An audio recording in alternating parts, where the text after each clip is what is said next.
Há 3 milênios, o poderoso rei israelita Davi conquistou Jerusalém. Ele logo estabeleceu uma cultura musical magnífica para louvar a Deus. Explore a profundidade do Salmo 76, registrado para seu benefício pelo principal músico de Davi, a seguir em A Chave de Davi com Gerald Flurry. Saudações a todos. Quando Israel foi enviado para a terra prometida, Deus lhes disse para expulsar todos os seus inimigos, mas havia um em Jerusalém, nessa época, os jebuseus. Eles tinham carros de ferro e Israel tinha muito medo. Pelo menos Benjamim tinha, pois eles estavam rodeando Jerusalém naquela época e nunca entraram para lutar contra os jebuseus. E por 400 anos, os jebuseus permaneceram lá e causaram todos os tipos de problemas a Israel, o qual, é claro, não deveria ter acontecido se eles tivessem escutado o que Deus lhes disse que fizessem, mas Deus nos dá provações e testes que às vezes são difíceis. Ele quer que edifiquemos nossa fé e cresçamos. Quero mostrar-vos hoje e repetir um pouco do que já disse no passado e tentar deixá-lo tão claro e importante quanto possível, mas se virem o Salmo 76, ele enfatiza a cidade de Jerusalém. Mas se não estudarem profundamente, quer dizer profundamente, nunca o saberiam. Mas essa é a verdade, e vocês certamente podem entendê-la com algum estudo. Portanto, ele enfatiza a cidade de Jerusalém, e ainda assim não é fácil de ver. Certamente, se não estudarem, não o verão. Por isso, quero repetir parte do Salmo 76, hoje, juntamente com algumas outras escrituras. Mas quando Davi chegou à terra prometida, ele encontrou uma maneira imediata de derrubar os jebuseus e tomar o controle de Jerusalém. Ele chamou cidade Davi.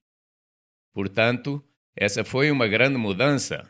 E se observarem estas profecias, todas elas são dos profetas anteriores, e esses profetas anteriores são principalmente para nós hoje, o atual povo de Deus. E provamos isso em nosso livro sobre os profetas anteriores. Mas Asaf escreveu vários salmos. Ele foi escolhido por Davi pessoalmente para ser um supervisor ou líder dos instrumentistas e até mesmo de tudo. Ele era como o maestro de tudo e, portanto, era um profeta-poeta.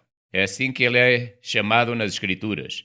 Mas quero mostrar-vos como ele se sentia em relação ao seu chefe Davi. E Davi era muito próximo a ele. Salmo 78, versículos 70 a 72, e vou ler. O versículo 70 diz: Também elegeu a Davi seu servo e o tirou dos apriscos das ovelhas. E após as ovelhas pejadas o trouxe para apacentar a Jacó, seu povo, e a Israel, sua herança. Assim os apacentou segundo a integridade do seu coração e os guiou com a perícia de suas mãos. Foi assim que ele se sentiu em relação ao seu chefe e se tornou o condutor número 1 de Davi. Deixem-me citar algo que escrevemos sobre o futuro dos músicos e artistas de Deus. Isto foi o que escrevi. Sendre diz que músicos que Davi escolheu alcançaram uma maestria mantida invariavelmente em alto nível pela disciplina rigorosa da ordem dos músicos e por constantes ensaios musicais. Para estes, os levitas dispunham de salas especiais, conforme consta na Bíblia, Ezequiel 40, versículo 44, e na literatura rabínica. Ele faz referência a uma câmara e a um templo que nunca foi construído, que é descrito em Ezequiel, o templo de Ezequiel, nos capítulos 40 a 48.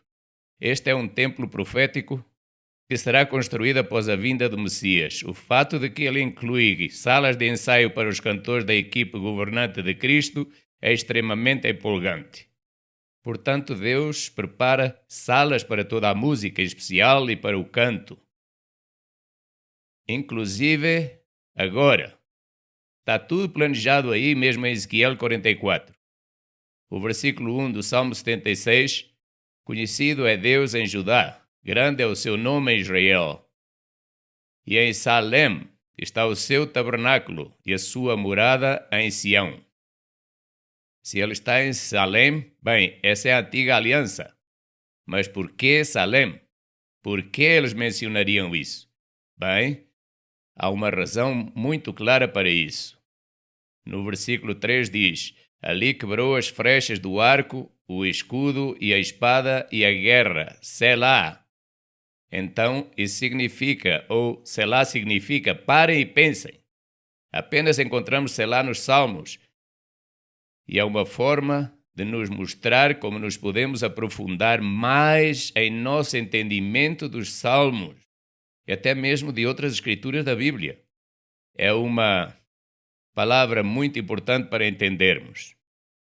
Mas vamos ver novamente o versículo 2. E em Salém está o seu tabernáculo e a sua morada em Sião.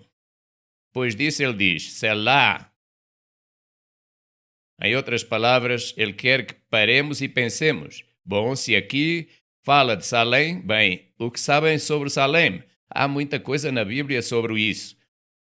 Mas o que lembramos de Salém? Bem, essa palavra Salém não nos diz muito, a menos que examinemos outras escrituras e comecemos a entender o que Deus está falando aqui.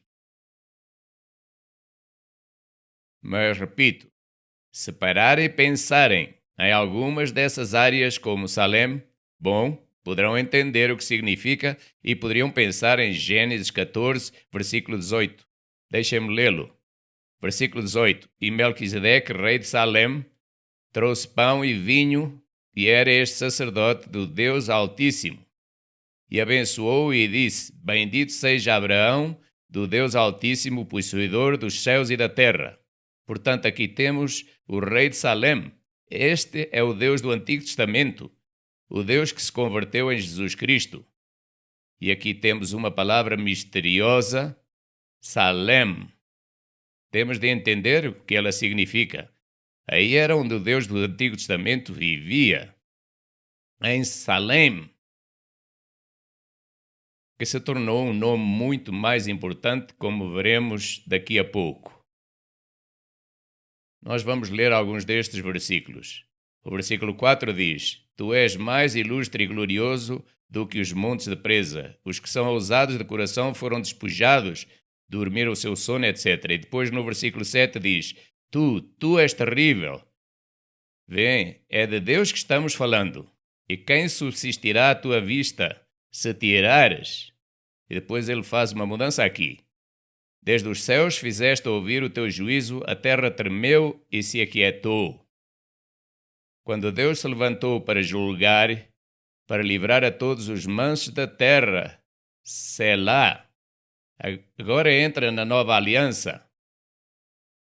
E ele diz que vai salvar todos os mansos da terra, que se converterem e quiserem seguir a Deus.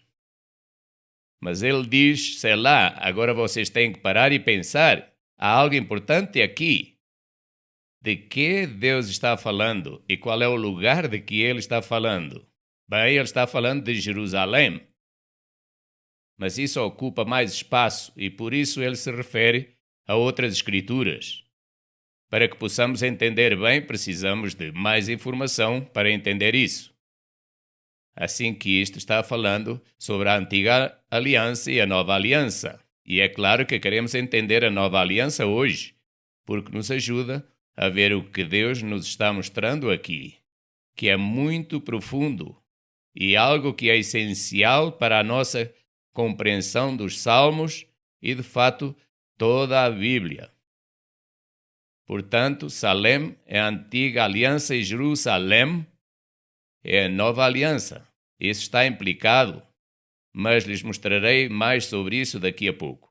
O versículo 9 diz, quando Deus se levantou para julgar, para livrar a todos os mansos da terra, Selá. A nova aliança aqui, ele está falando de Salém, ou é Jerusalém. Bem, temos que estudar um pouco mais para entender isso. Parece que Jerusalém poderia ter sido explicada aqui mesmo, exceto que se necessita mais para explicar sobre Jerusalém, que conduz à Nova Jerusalém e tudo mais. Mas Deus diz, bom, agora temos Selá novamente. Essa palavra tão importante. Se quiserem entender realmente os Salmos e obter mais profundidade da sua Bíblia, esta é uma forma grande de o fazer. É uma palavra poderosa. E ela significa muito para o nosso estudo bíblico. Portanto, não nos diz aqui tanto quanto gostaríamos de ver, por isso temos de Selá, ou seja, parar e pensar em outras áreas em que ela nos pode dizer algo sobre isso que devemos saber. Parem e pensem. Selá está apenas nos Salmos. Estes Salmos realmente os podem ensinar mais a fundo em seu estudo da Bíblia do que jamais tiveram antes em muitos aspectos. Certamente podem fazê-lo e é isso que todos nós temos de aprender, a própria mente de Deus. A Bíblia é Jesus Cristo impresso. Essa é a maravilhosa mensagem que temos diante de nós. Já falei sobre Selá antes, mas quero apenas acrescentar algo aqui, que já mencionei anteriormente, mas que é importante e que diz, isto é de Ryan Malone, que está a cargo da nossa música aqui, e diz, Selá tem uma aplicação musical como pensar durante um interlúdio ou pós-lúdio instrumental. A palavra é usada apenas nos Salmos e uma vez em Abacuque, que na verdade também era um salmo.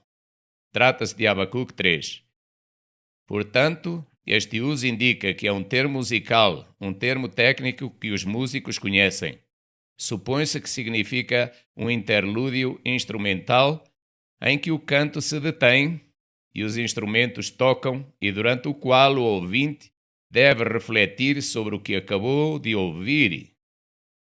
Isso é exatamente o que significa parar e pensar. Aqui há algo em que se deve pensar mais. Aprendam a pensar mais através destes salmos, porque certamente podem fazê-lo. Um uso interessante disto é o Salmo 9, versículo 16, que tem a palavra Higaion diante de Selá. Higaion significa meditação ou ponderação. Usada no Salmo 19, versículo 14, a meditação do coração de Davi, de modo que sem dúvida significaria parar e pensar, ou algo muito próximo disso. É óbvio que esse é o caso. Agora, estes salmos podem indicar-nos muito mais profundidade. E talvez tenhamos críticos da arqueologia, e muitas vezes temos hoje. E eles realmente não sabem muito sobre a Bíblia, mas a doutora Eilat Mazar sempre dizia, bem, deixem que as pedras falem, elas falam. Ela descobriu o Palácio de Davi, a maior descoberta de todas. E essas pedras falam e dizem que é realmente o Palácio de Davi que ela descobriu. E as pedras realmente falaram. Assim que se analisar o contexto do Salmo 76, verão que Salem é um símbolo da antiga aliança e, se analisarem bem, Jerusalém é o símbolo da nova aliança. E Jerusalém significa cidade de paz. Cidade de paz. Deixem-me dar-lhes uma citação do comentário Jameson Fawcett and Brown, que diz o seguinte: Jerusalém é a forma ampliada do nome Salem, ou seja, paz. Mas se olharmos para o significado de Jerusalém, diz que Jerusalém significa literalmente possessão de paz. Portanto, Salem significa paz, mas Jerusalém significa possessão de paz para sempre. É disso que está falando. Uma possessão de paz será algo que ninguém lhe pode tirar. Deus vai trazer paz a este mundo e ao universo para sempre. Portanto, isto inclui a Jerusalém. Essa possessão de paz é como uma profecia onipotente para todos nós hoje. Pensem em como isso é maravilhoso. A cidade em si é uma profecia. se tão somente entendermos a definição do que significa essa cidade de Jerusalém.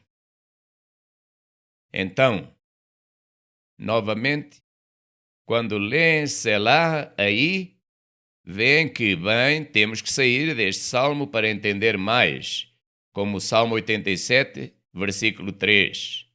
E vou apenas lê-lo aqui. Coisas gloriosas se dizem de ti, ó cidade de Deus, Selá. Parem e pensem, esta cidade de Deus deve ser Jerusalém, certamente que sim. Agora, podem pensar em outras escrituras que apliquem a isso, ou em algo que possa estar em sua memória e que pensem que está relacionado a ela. Ou podem pensar em um novo folheto que temos e que foi recentemente publicado. É um folheto recente. Bem, na verdade é um livro pequeno e o título é O Eterno Escolheu Jerusalém e é uma nova e incrível revelação que Deus nos deu sobre Jerusalém e sobre como Deus escolheu Jerusalém. Ele escolheu Jerusalém. Ele diz, agora parem e pensem nisto, porque o versículo 3 está falando sobre a cidade de Deus. E isso se relaciona com o Salmo 76 mais do que com a maioria dos salmos, com certeza. Temos de entender isto. Aqui está um dos capítulos do meu livro sobre o Eterno Escolheu Jerusalém, intitulado A Cidade de Deus. Essa é Jerusalém. Coisas gloriosas se dizem de ti, ó cidade de Deus. É isso que Jerusalém é e será quando Deus escolher Jerusalém. E Ele está prestes a fazê-lo muito em breve. Mas temos toda esta tecnologia hoje em dia e podemos juntar as coisas dessa forma e podemos entender muito mais se usarmos essa tecnologia. Ela nos dará muito mais profundidade ao nosso estudo bíblico. Portanto, se usarmos a palavra Selá, devemos perceber que é algo em que Deus realmente está tentando incentivar-nos a pensar mais no que estamos estudando, a realmente entender o que estamos lendo em nossas Bíblias. Parem e pensem. Terão de pensar um pouco mais para obter escrituras relacionadas fora dos Salmos, ou outros Salmos, ou talvez um folheto que nós temos que lhe explicará tudo isso e poderão comprovar cada detalhe. E isso acrescentará tanto ao seu estudo da Bíblia, muito mais interesse ao seu estudo da Bíblia, que será difícil acreditar. É tão importante assim. E podem comprová-lo para si mesmos. Parem e pensem. Esta é uma palavra crítica que devemos entender e perceber a sua importância, porque Deus está tentando fazer-nos pensar. E pensar como Ele pensa. E isso requer muito pensamento e é um padrão muito alto. Mas, oh, quão maravilhoso torna o seu estudo da Bíblia. Vos faz apaixonar pela Bíblia. O Sr. Armstrong disse isso muitas vezes sobre ele e sua esposa. Portanto, temos de entender Selá e entender parem e pensem. Deus quer que pensemos da maneira que Ele pensa. E nós trabalhamos para praticar isso em nosso departamento editorial aqui no campus e tentamos extrair o máximo possível destas verdades maravilhosas. E lhes digo que quando o fizerem se apaixonarão pela Bíblia. De verdade se apaixonarão se a sua atitude for como a de Davi aqui nestes salmos. Salmo 76. Vou ler os versículos 11 e 12. Fazei votos e pagai ao Senhor vosso Deus. Tragam presentes os que estão em redor dele, aquele que é tremendo. Ele deve ser temido. Muitas pessoas não o temem, mas ele deve ser temido. Porque toda a festa dos tabernáculos é para o povo de Deus, e eles vão a essa festa dos tabernáculos para aprender a temer a Deus. Esse é o propósito dela. Versículo 12. Ele ceifará o espírito dos príncipes. É tremendo para com os reis da terra. Portanto, aqui simplesmente temos apenas uma falta de conhecimento que as pessoas não têm, porque hoje podem escolher e elas podem decidir nem sequer prestar atenção a isto. Mas vou-lhes dizer, se quiserem saber mais sobre isso, posso ler um pouco, se tiver tempo, sobre o apóstolo Paulo. Será que ele sabia alguma coisa sobre o Salmo 76? Bem, notem o que ele disse em Hebreus 7 e versículo 1. E este é outro folheto em que poderiam pensar e que Deus nos deu nos últimos anos, e é um folheto poderoso e é o único livro do Novo Testamento que realmente explica o Salmo 76 como ele deve ser explicado. Versículo 1. Porque este Melquisedeque, que era rei de Salém, Paulo está falando dele, sacerdote do Deus Altíssimo, e que saiu ao encontro de Abraão quando ele regressava da matança dos reis e o abençoou, a quem também Abraão deu o dízimo de tudo e primeiramente é por interpretação rei de justiça e depois também rei de Salém, que é rei de paz. Bem, agora ele está trazendo Jerusalém para isso. Paz. É disso que ele está falando. Sem pai, sem mãe, sem descendência, não tendo princípio de dias nem fim de vida, mas feito semelhante ao Filho de Deus, permanece sacerdote para sempre. Pai, Filho, algumas das palavras no Salmo 76, onde diz que Deus é Elohim. Isso significa família de Deus. Ele está construindo uma família, ele se está recriando nos homens e criando a própria família de Deus. Paulo está explicando isso e mostrando que há algo novo e maravilhoso aqui se entendermos a nova aliança. É a nova aliança que queremos entender. E precisamos de entender Salém e Selá, e certamente Jerusalém.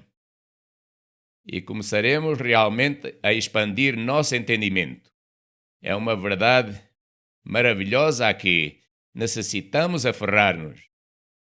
Vocês podem parar e pensar e procurar outros salmos ou outras escrituras da Bíblia, ou até mesmo livros e folhetos que lhe expliquem melhor tudo isto. E Deus continua dizendo por meio de Paulo aqui. Não tenho tempo para ler todos estes versículos, mas fala mais sobre isso e nos está dizendo como Ele é nosso intercessor, este grande sumo sacerdote, pessoalmente. É isso que Ele está fazendo hoje, está cuidando do seu povo, intercedendo por eles e ajudando-os. E é um advogado para eles, o que significa que, quando pecamos, Ele vem em nosso auxílio, falando com o Pai, certificando-se de que tudo seja feito com sabedoria, equilíbrio e em verdade. Portanto, há muita coisa aqui, mas verão que Deus quer que vejamos a diferença entre Salém e Jerusalém. Jerusalém, essa possessão de paz que está chegando a este mundo. Chegando a este mundo muito em breve. Todos esses eventos que vemos estão levando exatamente à segunda vinda de Jesus Cristo. E Ele virá e trará essa verdade maravilhosa para nós e nos ensinará a pensar mais profundamente sobre a verdade de Deus e sua Bíblia, ganhará vida como nunca passou antes. E trará bênçãos à sua vida que nunca antes tiveram. Até a próxima semana. Sou Gerald Fleury. Adeus, amigos.